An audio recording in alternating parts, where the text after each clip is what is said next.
ఓం శ్రీ ఆంజనేయాయ నమః. ఈ వీడియోలో హనుమాన్ చాలీసాను మొట్టమొదటిసారిగా ఎవరు విన్నారు ఈ వీడియోలో తెలుసుకుందాం. హనుమాన్ చాలీసాను మొట్టమొదటిగా విన్నది స్వయంగా ఆంజనేయ స్వామే. అది ఎలా అంటే రామచరితమానస్ రాసినటువంటి శ్రీ రామభక్తాగ్రణ్యుడు తులసీదాస గోస్వామి వారు.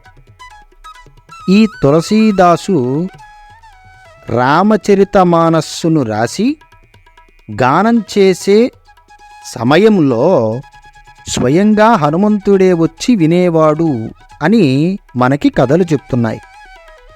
ఎక్కడ శ్రీరామ సంకీర్తన జరిగినా అక్కడికి హనుమంతుడు రావటం అనేది మనం కథల ద్వారా విన్నాం.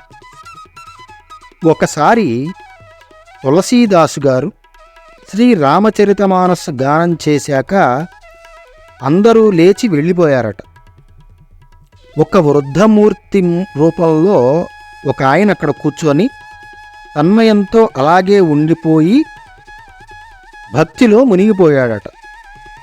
అటువంటి ఆయన్ని తులసీదాసు వారు చూసి ఆయన పాదాలకు నమస్కరించి ఈ వృద్ధ రూపంలో ఉన్నది హనుమంతుడే అని హనుమంతుల వారికి నమస్కారం చేసుకుని ఆయన 40 పద్యములతో కూడినటువంటి ఒక స్తోత్రాన్ని అప్పటికప్పుడు చెప్పారట.